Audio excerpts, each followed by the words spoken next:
लाख टके की बात में अब बात सियासी बिसात की।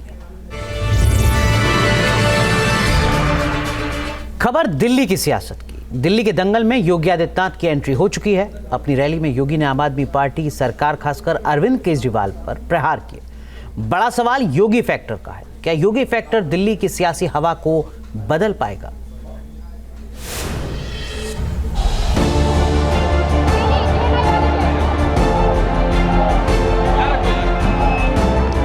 दिल्ली के किराड़ी में रैली के जरिए योगी आदित्यनाथ ने राजधानी के दंगल में अपनी धमक का एहसास करवा दिया है।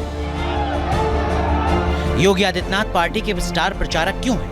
रैली में बीजेपी के कार्यकर्ताओं का जोश इसका एहसास करवा रहा है। रैली में उन्होंने अपने अंदाज में दिल्ली के अहम मुद्दों को उठाया। अगर एक मुख्यमंत्री के रूप में मैं और मेरे मंत्रीगण प्रयागराज के संगम में स्नान कर सकते हैं, तो मैं पूछना चाहता हूं दिल्ली में आम आदमी पार्टी के अध्यक्ष से अरविंद केजरीवाल जी से मैं पूछना चाहता हूं, क्या यमुना जी में वह भी अपने मंत्रियों के साथ जाकर के स्नान कर सकते हैं क्या?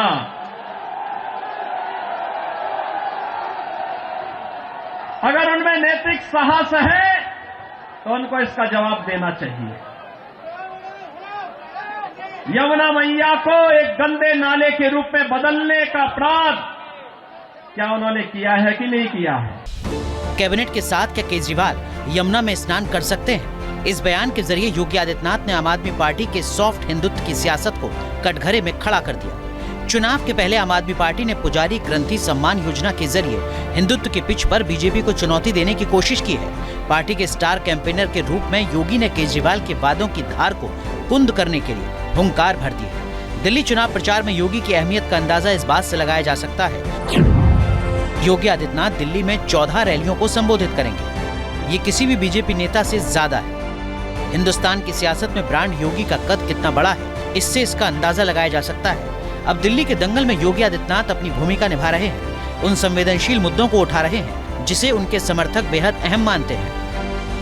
मैं पूछना चाहता हूं, दिल्ली के अंदर भी ओखला औद्योगिक क्षेत्र है और पिछले 10 वर्ष में उद्योग ना के बराबर लगे हैं। कोई सुविधा नहीं, कोई सुविधा नहीं। आम आदमी पार्टी ने एक सुनियोजित साजिश के अंतर्गत ओखला दिल्ली के अंदर उद्योग तो नहीं लगने दिए, कोई रुचि भी नहीं ली, लेकिन इसमें बांग्लादेशी घुसपैठियों को, रोहिंग्या को जरूर बसाने का काम किया है। आम आदमी पार्टी के नेताओं के घर में आधार बनाने की मशीन के माध्यम से आधार बांटे जाते हैं इन बांग्लादेशी घुसपैठियों को।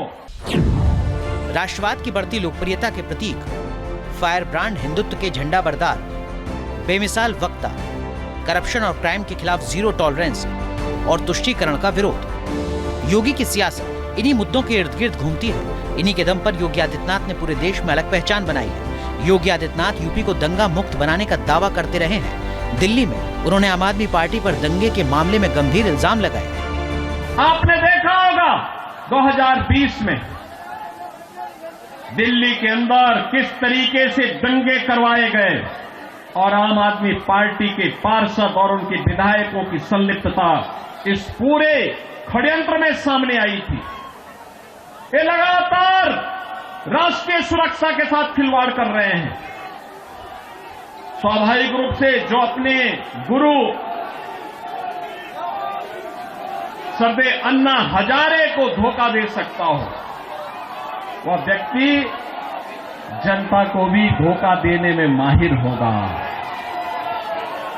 देश को भी धोखा दे रहे हैं, जनता जनार्दन को भी धोखा दे रहे हैं। दिल्ली का दंगल बीजेपी के लिए बड़ी साख की लड़ाई है। 27 साल से बीजेपी दिल्ली की सत्ता से बाहर है। 2013 से सत्ता पर काबिज आम आदमी पार्टी को हटाने के लिए बीजेपी पूरा दम लगा रही है। रैली में योगी आदित्यनाथ आम आदमी पार्टी की नाकामियों को गिना रहे हैं। कोई नया कार्य होता था, उसको देखने के लिए लोग दिल्ली आते थे, लेकिन बहनों और भाइयों, आज क्या स्थिति है, क्या बना दिया है? सड़क पे गड्ढा है या गड्ढे में सड़क है, कोई पता ही नहीं लग रहा है। मैं जब से चल रहा हूं यही दिल्ली के अंदर देख रहा हूं। बहन और भाइयों, ये हमने खिलवाड़ करने की छूट एक व्यक्ति को और उनके गिरोह को क्यों दे दी है? स्वच्छता की स्थिति कितनी दुर्गतिपूर्ण है। कूड़ा का ढेर पड़ा हुआ है, गंदगी का ढेर पड़ा हुआ है। योगी ने दिल्ली में धमाकेदार अंदाज में प्रचार का आगाज किया है।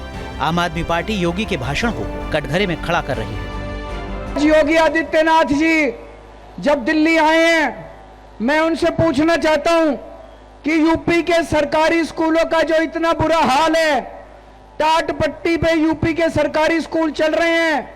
10 साल से उनकी सरकार है, वो अपने सरकारी स्कूलों को ठीक नहीं कर पाए।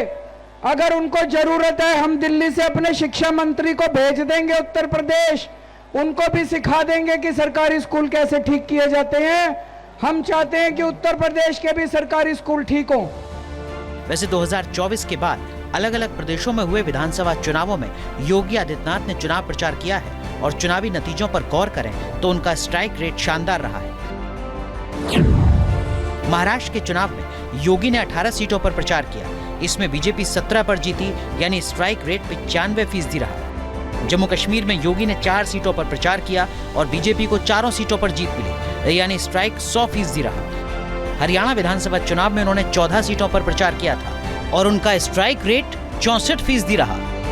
अब सवाल है कि क्या दिल्ली में बाबा का फैक्टर कमाल कर पाएगा? जहां योगी के चुनाव प्रचार का कार्यक्रम है, क्या वहां की सियासी तस्वीर बदल जाएगी? Team news nation. News nation अब व्हाट्सएप पर खबरों के ताजा अपडेट के लिए न्यूज नेशन के इस QR कोड को स्कैन करें।